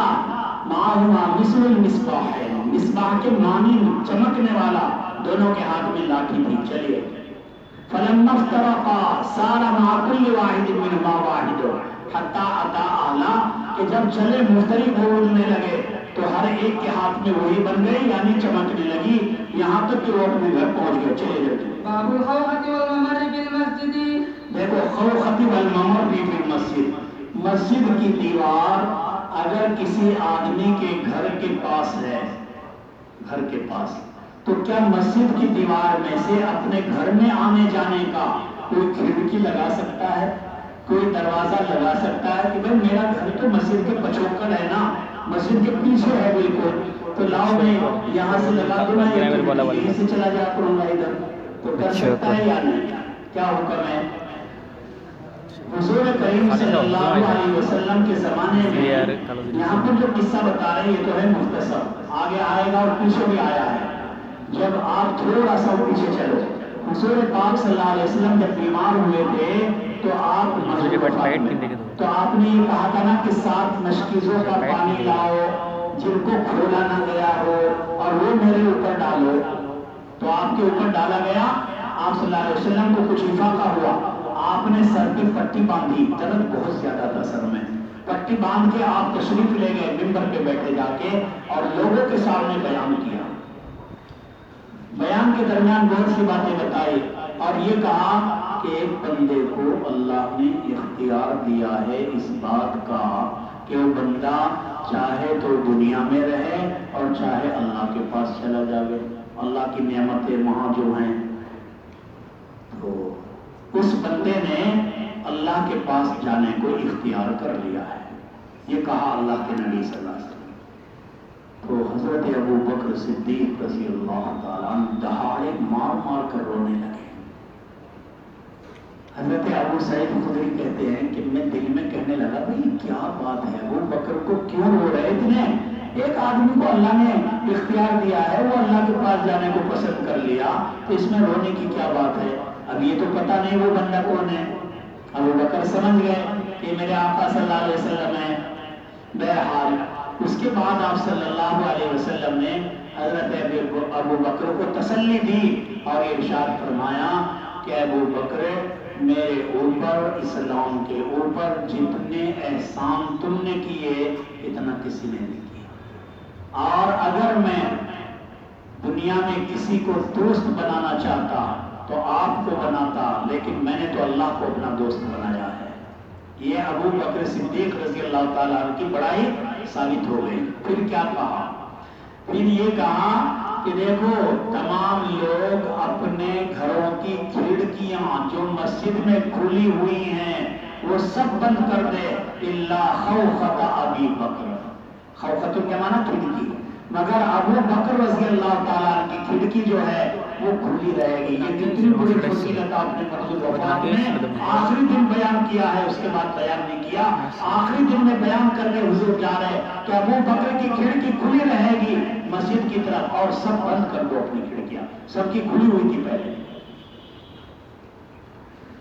یہاں پر اب ایک روایت ہے مسند احمد کی، اس سے تعارض ہوگا۔ یہاں تو پتہ لگا کہ ابو بکر کا امتیاز ہے، یہ پتہ لگا نا کہ سب بند کرو، ابو بکر نہیں بند کریں گے، بڑائی ہو گئی آپ کی۔ وہاں پر یہ ہے کہ اللہ کے نبی نے فرمایا تمام لوگ اپنے دروازوں کو بند کر دو الا باب علی، تمام لوگ اپنے دروازوں کو بند کر دو مگر حضرت علی بند نہیں کریں گے۔ تو یہاں پتہ لگ رہا کہ حضرت ابو بکر کو کہا اور وہاں پتہ لگا کہ حضرت علی کو کہا، تو کس کا بند رہے گا کس کا کھلے گا؟ اس میں تطبیق کیسے دو گے آپ؟ فرمایا کہ اس بات کے 2 زمانے ہیں۔ ایک زمانہ وہ ہے جبکہ تمام صحابہ کے دروازے بھی کھلے ہوئے تھے مسجد کے صحن میں، اور ان دروازوں میں جیسی آپ کے گیٹ میں کھڑکی لگی ہے اس طرح چھوٹی کھڑکی بھی لگی ہوئی تھی دروازوں میں۔ کبھی جب زیادہ کام ہوا کھول دیے دروازے، ورنہ کھڑکی میں سے نکل کے چلے جاتے تھے صحابہ۔ تو پہلے مرتبہ جو اعلان ہوا تو اعلان ہوا تھا دروازوں کے بند کرنے کا، سارے لوگ اپنے دروازے بند کرو مسجد کی طرف سے الا باب علی، علی اپنا دروازہ اور کھڑکی کچھ بھی بند نہیں کرے گا، اور سب لوگ اپنے دروازے بند کرو کھڑکیاں کھلی رکھو۔ تو آج کی تاریخ میں سب کی کھڑکیاں باقی رہی، دروازے سب کے بند ہوئے اور علی کا دروازہ کھلا رہا، کھڑکی بھی کھلی رہی۔ جب مرض الوفات آیا تب آپ نے دوبارہ یہ اعلان کیا جو یہاں ہے۔ اب کیا اعلان ہوا کہ بھائی سنو، علی بھی سن لو، یہاں بیٹھے ہیں سب سن لو، سارے لوگ اپنے دروازے کھڑکیاں بند کر دو الا خوخۃ ابی بکر۔ لہذا اب کوئی تعارض رہا؟ اب تو تعارض نہیں رہا نا، کیونکہ وہ پہلے الگ قصہ ہے دروازے بند کرنے کا اور علی کے استثناء کرنے کا واقعہ الگ زمانے کا ہے، اور بعد میں ابو بکر بکر کی کھڑکی کے استثناء کا واقعہ یہ الگ زمانے کا ہے، لہذا کوئی تعارض نہیں۔ حضور پاک صلی اللہ علیہ وسلم نے یہ حضرت علی کی کھڑکی کیوں کھلوا کے رکھی اور چلے گئے دنیا سے؟ یہ کیوں کھلوائی؟ اس کی وجہ بیان فرمائیں کہ اس میں اشارہ کر دیا حضور نے ابو بکر کی خلافت کا۔ کیسے کہ ابو بکر خلیفہ بنیں گے، انہیں بعد میں آنا جانا پڑے گا مسجد میں، بار بار کام زیادہ رہے گا خلافت کا، لہذا ان کے لیے کھلا رہے گا، اور تم لوگ ادھر سے بند کرو مسجد کی طرف سے سارے دروازے کھڑکیاں، اور پیچھے جو دروازے ہیں تمہارے روم کے آؤ، ادھر سے وہاں سے آؤ، تمہیں بار آنا نہیں پڑے گا اتنا کہ حضرت ابو بکر کو آنا پڑے گا، لہذا ان کا استثناء کر دیا۔ چلیے وبه قال حدثنا محمد بن سنان قال حدثنا فليح قال حدثنا ابو النضر عن عبيد بن حنين وعن بسر بن سعيد عن ابي سعيد الخدري رضي الله عنه قال خطب النبي صلى الله عليه وسلم فقال ان الله سبحانه خير عبدا بين الدنيا خیر عبدا، ایک بندے کو اللہ نے اختیار دیا ہے، کہیں میں بھائی اختیار دیا، بین الدنیا و بین وما عنده، دنیا کے اور ان نعمتوں کے درمیان جو اللہ کے پاس ہے۔ اللہ کے پاس کی نعمتیں لینا چاہتا ہے یا دنیا میں رہنا چاہتا ہے؟ آگے کیا کہا اللہ کے نبی علیہ السلام نے؟ فاختار ما عند اللہ، پس اس بندے نے اختیار کر لیا ان نعمتوں کو جو اللہ کے پاس ہے۔ بس اتنا سننا ہے، ابو بکر دہاڑے مار کر رونے لگے۔ فبکا ابو بکر فقلت، کہتے ہیں ابو سعید کہ میں نے اپنے دل کے اندر کہا، ارے وما یبکی ھذا الشیخ، یہ شیخ کو کیا چیز رلا رہی ہے، کیوں رو رہا ہے یہ؟ یکن اللہ خیر عبدا بین الدنیا و بین وما عنده فاختار ما عند اللہ عز وجل فکان رسول اللہ صلی اللہ علیہ وسلم هو العبد، کہ وہ بندے جو تھے وہ تو اللہ کے نبی ہی تھے، اور اب کہہ رہے جب وصال ہو گیا، وکان ابو بکر اعلمنا، ابو بکر ہم میں سے سب سے زیادہ جاننے والے ہیں۔ فقال یا ابا بکر لا تبکی، فرمایا اللہ کے نبی صلی اللہ علیہ وسلم نے، اے ابو بکر آپ رو مت، ان امن الناس علی فی صحبتہ و مالہ، کیا کہا کہ بے شک کے لوگوں میں سب سے زیادہ احسان کرنے والے مال کے اعتبار سے مجھ پر کون ہے، اور صحبت کے اعتبار سے حضرت علی ابو بکر رضی اللہ تعالیٰ عنہ نے۔ اور فرمایا وَلَوْ كُنْتُ مُتَّخِذًا مِّنْ أُمَّتِي خَلِيلًا لَاتَّخَذْتُ أَبَا بَكْرَ، تو میں ابو بکر کو اپنا دوست بناتا، لیکن میں نے تو انہیں اپنا اسلامی بھائی بنایا۔ لا يبقين فی المسجد باب، اور نہیں باقی رہے گا مسجد میں کسی کا باب، باپ سے مراد ہے خوخہ، یاد رکھنا باپ سے مراد خوخہ ہے، باپ تو پہلے ہی بند کرا دیے تھے، خوخہ الا سدہ، کیا الا مگر یہ کہ سب کے دروازے بند کر دیے جائیں گے، الا باب ابی بکر، مگر ابو بکر کا باب یعنی ان کی کھڑکی وہ کھلی رہے گی۔ چلیے وبه قال حدثنا عبد الله بن محمد الجعفي قال حدثنا وابو بن جرير قال حدثنا ابي قال سمعت يعلى بن حكيم عن عكرمة عن ابن عباس قال خرج رسول الله صلى الله عليه وسلم في مرضه الذي مات فيه عاصبا راسا، جو بھی میں نے آپ کو بتایا کہ سر پہ آپ نے پٹی باندھ رکھی ہے، فقعد علی المنبر، آپ تشریف لائے ممبر پر بیٹھے۔ چلیے وثنى عليه ثم قال انه ليس من الناس احد امن علي في نفسي ومالي من ابي بكر بن ابي قحافة، ولو كنت متخذا من الناس خليلا لاتخذت ابا بكر خليلا، ولكن خلة الاسلام افضل، وصدوا عني كل خوخة في المسجد خير خوخة ابي بكر۔ کئی مرتبہ تو پیچھے بول دیا میں نے، بول دیا ہے، کہہ دیا ہے۔ چلیے باب الابواب والخلق للقاعدين انی کل خوخۃ فی هذا المسجد غیر خوخۃ ابی بکر، کہ ابو بکر کے خوخہ کے علاوہ کسی کا خوخہ کھلا نہیں رہے گا، خوخہ یعنی وہی کھڑکی چھوٹی۔ چلیے باب الابواب والخلق للکعبہ، یہ باب ہے کعبہ اور مساجد کے لیے دروازے لگانے اور تالا لگانے کے بیان میں۔ مسجد اللہ کا گھر ہے، کیا 24 گھنٹے کھلا رہے گا؟ دروازے نہیں لگا سکتے؟ کیا دروازے لگا کے لوک نہیں مار سکتے؟ نہیں، دونوں چیزیں جائز ہیں۔ اسی بات کو بتانے کے لیے حضرت نے باب یہاں ذکر کیا ہے۔ حضور پاک صلی اللہ علیہ وسلم جس وقت میں ہجرت کر کے تشریف لے جا رہے ہیں مدینہ منورہ، تو آپ کہاں آئے؟ بیت اللہ کے پاس آئے، اور بیت اللہ کے پاس میں جو نگراں دربان تھا وہ اس کا نام تھا عثمان شیبی۔ اس کو کہا کہ دیکھو مجھے تم 2 رکعت نماز پڑھنے دو، چابی دے دو، تالا کھول دو۔ پتہ لگا دروازہ بھی تھا بیت اللہ میں اور لوک بھی مارا ہوا تھا، لیکن وہ اللہ کے بندے نے حضور کی تمنا پوری نہیں ہونے دی، نہیں دی، نہیں۔ حضور کہنے لگے کہ دیکھ یاد رکھ، کہیں کل ایسا نہ ہو یہ چابی میرے ہاتھ میں ہو اور تم میرے محتاج ہو اندر داخل ہونے کے۔ اس نے کہا یہ کہاں کوئی بات کہہ رہے آپ؟ کیونکہ کہاں کفار مکہ کو یہ دماغ میں تھا کہ یہ اکیلے نہتے جو یہاں سے جا رہے نکل کے، دوبارہ اللہ انہیں اتنی طاقت عطا فرمائے گا کہ یہ لوگ فاتحانہ طور پہ سارے مکے کو فتح کر لیں گے۔ مکے والوں کو کہاں یہ گمان تھا؟ اس لیے عثمان شیبی نے کیا کہا کہ جاؤ کہاں آ جائیں گے آپ، چابی کہاں مل جائے گی آپ کو؟ بہرحال حضور کو نماز نہیں پڑھنے دی، اندر چلے گئے۔ پھر آپ سن 8 ہجری میں مکہ المکرمہ فتح کرنے آئے۔ پھر جب آپ اندر آئے، بیت اللہ کو تو لاک تھا، تالا لگا ہوا تھا، بھاگ گئے سب ادھر ادھر۔ جب فتح کرنے آئے تو حضور نے کیا کہا؟ بھائی کہاں ہے، کس کے پاس ہے چابی؟ ڈھونڈ کے لاؤ، عثمان کو ڈھونڈ کے لاؤ کہاں ہے۔ تو جب پکڑ کے لائے عثمان کو، اللہ کے نبی نے وہ بات یاد دلائی 8 سال پہلے۔ تو عثمان یاد ہے، میں جا رہا تھا اور کہا تھا تجھے کہ نماز پڑھنے دے، تو نے کیا کہا تھا؟ آج دیکھ میں کہاں تم کہاں، لاؤ چابی، اللہ کے گھر کی ہو، کیونکہ فتح ہو چکی ہے، غالب آ چکے ہیں اللہ کے نبی۔ سب نے دروازے بند کر رکھے ہیں، سارے مکے والوں نے، کسی کی طاقت نہیں ہے باہر نکل کے اللہ کے نبی سے لڑنے کی۔ آپ نے کہا من دخل دار ابی سفیان فہو آمن، من دخل فی حرم فہو آمن۔ تو آپ نے اعلان کیا اور کوئی آپ کے مقابلے میں نہیں آ سکتا۔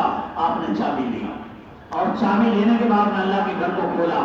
پھر اس قصے کو جوڑ دو ابھی یہاں، کون سا جو آپ نے پیچھے پڑھا ہے، امام بخاری نے بیان کیا کہ حضرت عبداللہ بن عمر کو ڈیرے میں بتایا کسی نے کہ حضور بیت اللہ میں اندر داخل ہوئے ہیں، تو دوڑے آئے تھے نا کہ کیا کیا حضور نے؟ اندر آ کے دیکھا کہ حضرت بلال باہر کھڑے ہیں، حضور بھی باہر نکل چکے ہیں۔ پوچھا اے بلال، اللہ کے نبی علیہ الصلوۃ والتسلیم نے اندر کیا کیا ہے؟ تو بتایا تھا نا کہ 2 ستون ادھر رکھے اور ایسے نماز پڑھی۔ تو آپ نے نماز پڑھی، چابی آ گئی، پتہ لگا تالا تھا اور دروازہ بھی تھا بیت اللہ کو، ترجمہ ثابت ہو گیا نا۔ اب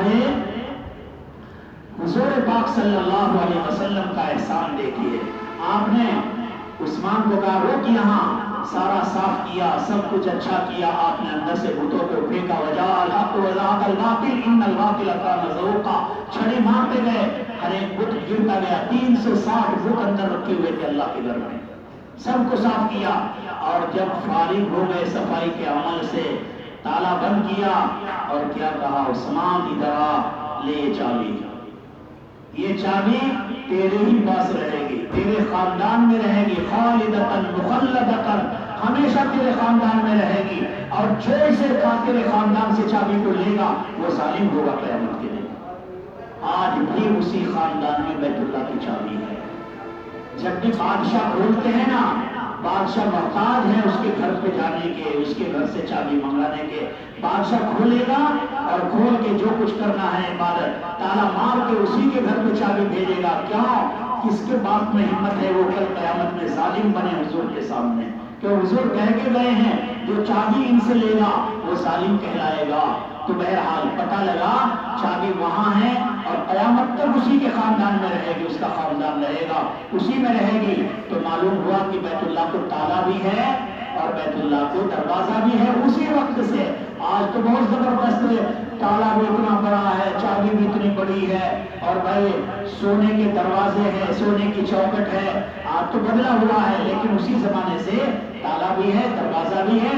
امام بخاری یہ بتانا چاہتے ہیں کہ آپ بھی اپنی مسجد کو تالا مارنا چاہو، بے وقت نمازوں کے وقت کے علاوہ تو مار سکتے ہو، دروازے لگاؤ اور تالا بھی مارو۔ چلیے قال ابو عبد الله وقال لي عبد الله بن محمد قال حدثنا سفيان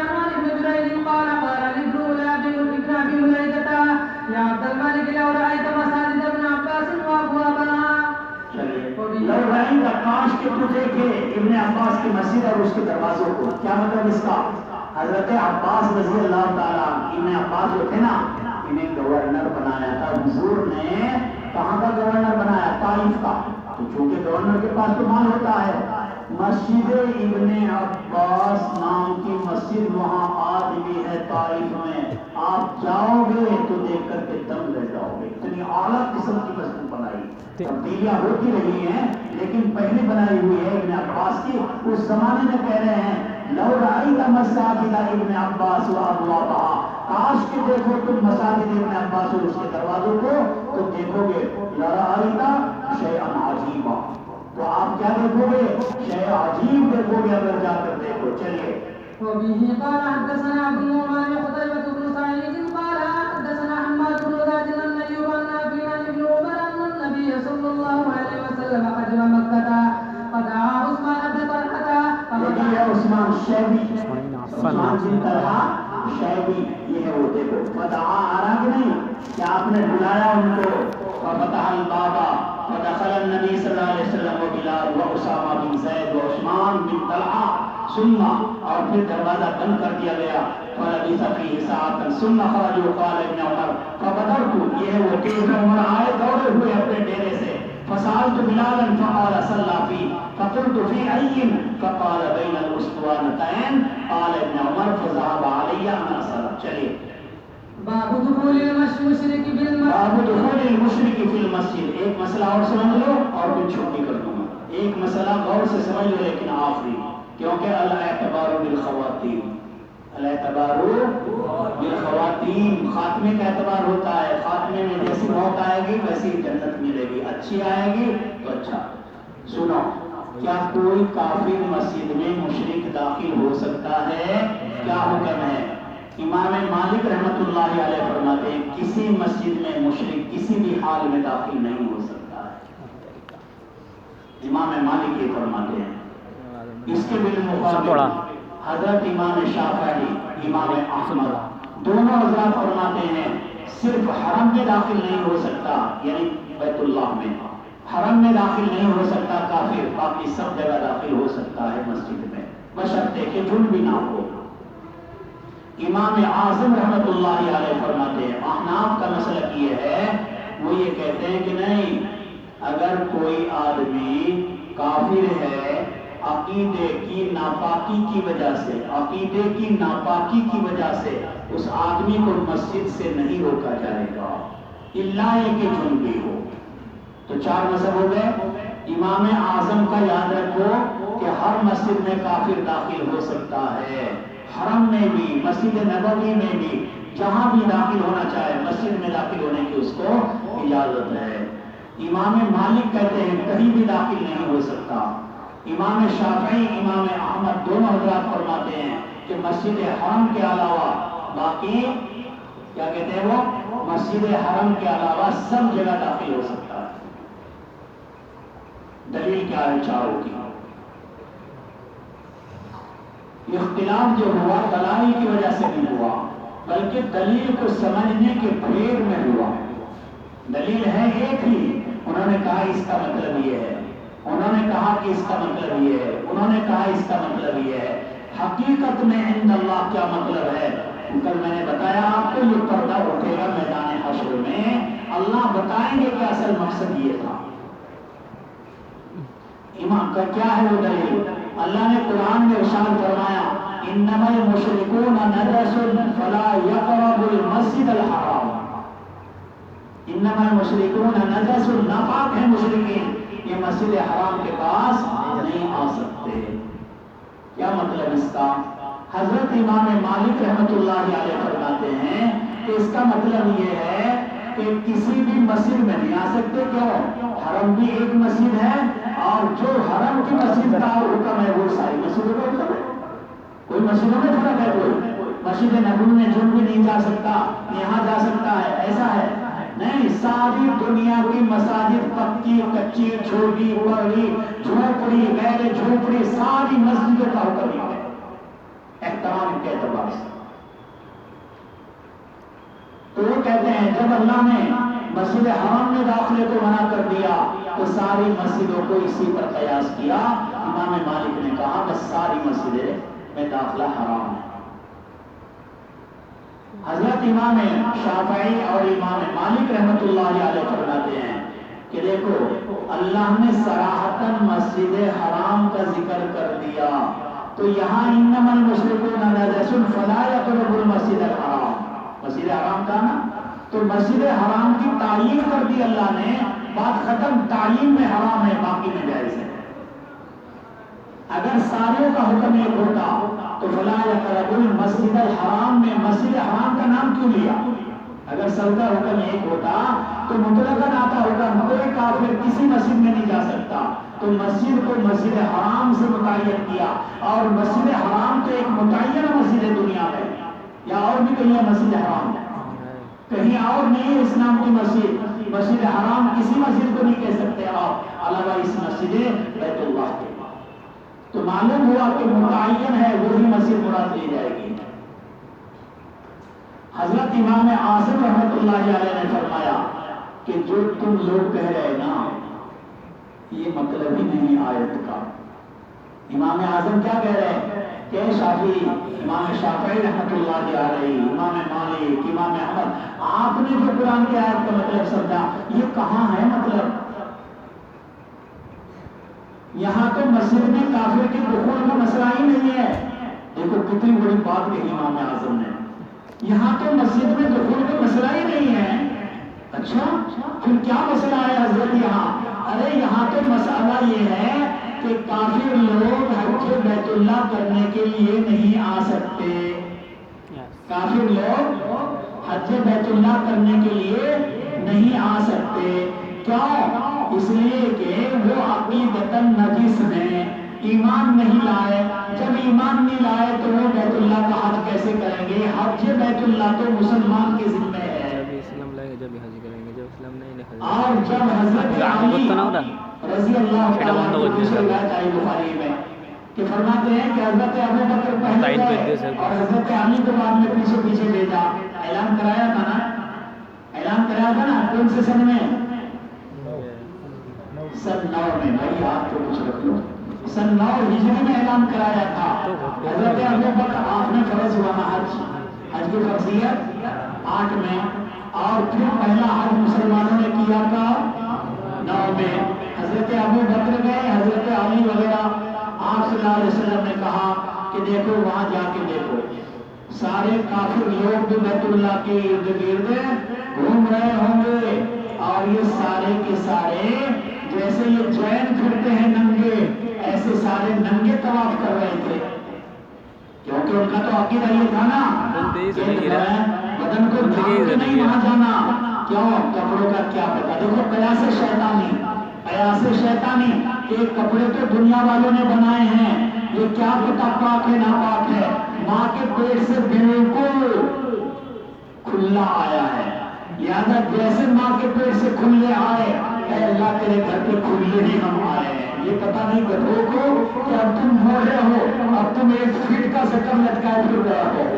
جب آئے تھے اتنا سا زکر لے کے آئے، تمہارے آقا میں مکلف نہیں تھے اس وقت میں.